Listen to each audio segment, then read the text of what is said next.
اسلام دینی ترسانچگاه نیست. اسلام دینی خوشامد نیست. اسلام دینی خدا هست، صاحبش خدا هست، حکم فرماش خدا هست. ما باید حکم خدا را اجرا کنیم.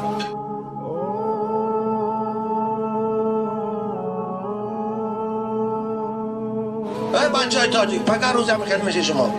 اگر امروز در این وجراتان راضی شوه، فردا پس فردا ان همین بالاتان نمی بیاد.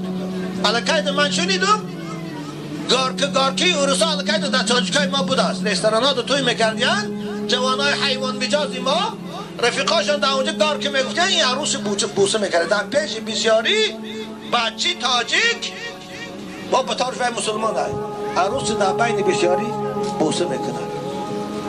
من حیوانیتی نیست. بنابراین عزیزان من، این توی ها از اسلام نیست. در توی ها عرق دادن اینم از اسلام نیست. توی عبادت است، توی سنت است. باید ما این عبادت، این سنت بر وفق شریعت گذرانیم. غذا خورن، یک کسی خوب یا دایره زند یا رباب گیرد، یگان نهت خواند، یگان سخنای اخلاقی خواند. آخر یک شعر خواندن در گارکی وای اخلاق داشته باشد، وای برای شنونده یک تاثیر فایده‌ناک داشته باشد. یک خانه غزل زرد، اما در توی رقاصه بیاره پول داده و ارگوش رو بدو، جوانای مست و عادت درگیر لیوای های کنند. مگر این غضب خدا نیست؟ این لعنت خدا نیست؟ حالا در فتواها میگوید که تا کسی یک زنه که بر بیرون رقص برارد، بین مردم رقص برارد، کسی که تماشا میکند همش در لعنت خدا گرفتار میشود.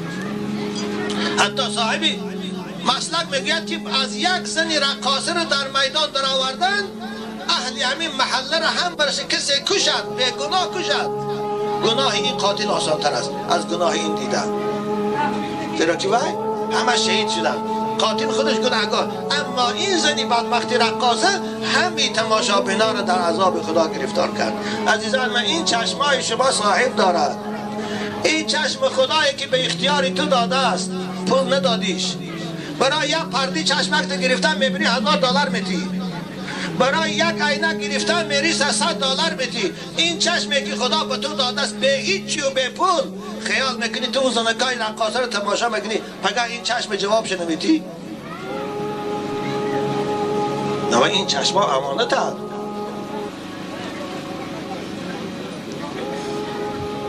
حرام است در توی رقاصه آوردن. توی بچه با بچه ها خورسندی کنن، عروس با دوگانه هاش خورسند. این از خورسندی مسلمانی. حتی من همین یهودی های ملعونه، شما اگر کدام وقت در سوید توی های اسرائیل نشان داد. عزیزان من، پیغمبر خدا گفتن اتقوا الخمر کبائر، از عرق پرهیز کنید که تمام پلیدی هاست. که نوشیدنش گناهکار شد، به ایمان شد، بچهش کشت، یک عمر میسوزد خونی گناهکار شد. چه فایده کرد از نوشیدنی؟ مگر همین قدر نوشابه ها. عزیزان من، جای عرق گرفته نمیتونن. آخه امروز کالا برآمده است، آب زلال برآمده است، دابری برآمده، کورستان نخواد که یگانتی همین جای همون پیشاب گرفته نمیتونه. حتی از وی پیشاب حلالتر است. کدامت عرق نوشه قومای عزیز، همون پیشاباتون در توالت داره گیره دستگان نوشه، هوای خوبتر است، هم سلامتی تان فایده دارد، هم اخلاقتان ویران نمیکند. نخوام مسلمان عرق خوره. پیغمبر خدا گفت لا یشرب الخمر حین یشربها و هو مؤمن. کسی عرق می نوشد وای مسلمان نیست. این پیغمبر گفت از این اختیاری من نیست. بنابر ملا و اشانایی که عرق خورا را در حالت مستی بردیان جنازه میکنن، والله این ملا و اشانا را خداوند همراه همه عرق خورد پگه دوزخ نمیسوزد. رکوه جنازه درست نیست. اسلام دینی ترسانچگاه نیست. اسلام دینی خوشامد نیست. اسلام دینی خدا هست، صاحبش خدا هست، حکم فرماش خدا هست. ما باید حکم خدا را اجرا کنیم.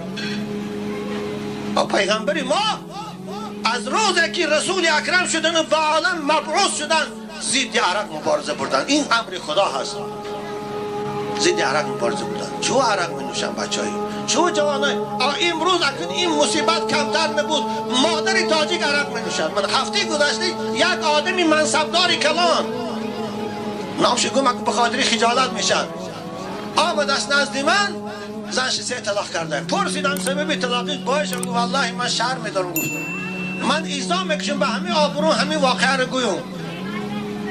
زنش ویچر میرن دوگانش هم ویچر دیرش دینش از اون سون منوشد مست میبیاد. زنی تاجیک صاحبی 3 فرزند از اون سون مست میبیاد. میگه خانه آمدم از کار. گفتم کجا بودی؟ میگه گپ زد دهانش بوی عرق کرد. اما تو مسلمانی نخواه عرق نوشی. های نوشیدم میگه چیکار داری؟ خوب چیکار خیلی 3 طلاق کردم بود میگه. وقتی که مادره که عرق نوشد و دیگر میتواند به جامعه فرزند تیار و میتواند به جامعه فرزند صالح تیار و میتواند به جامعه فرزند دیگر با آداب تیار. مادره که عرق نوشد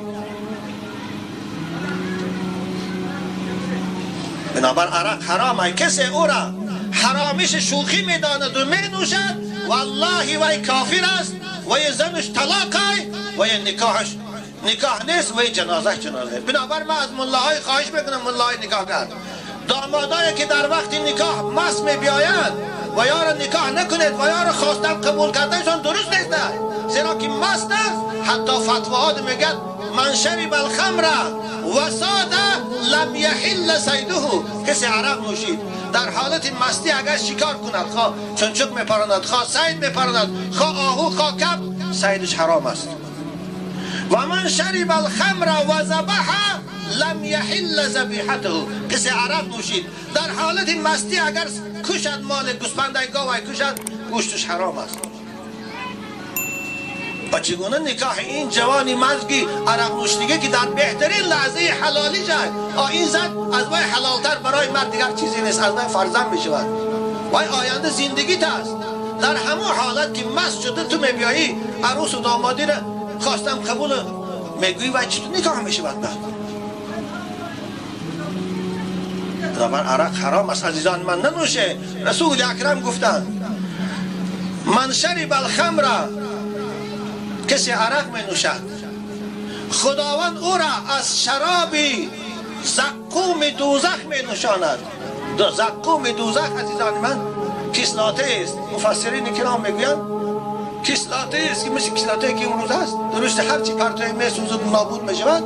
کسلاته است که خداوند صدها هزار گرادوسی و قطعاتا کرده است. اگر این کسلاته را انسان استحصال کرده باشد وای کسلات زقوم دوزخ خالق انسان استحصال کرده است برای دشمناش.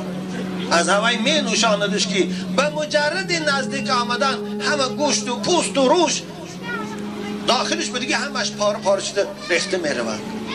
از این شرابی دوزخ خداوند وی می نوشاند.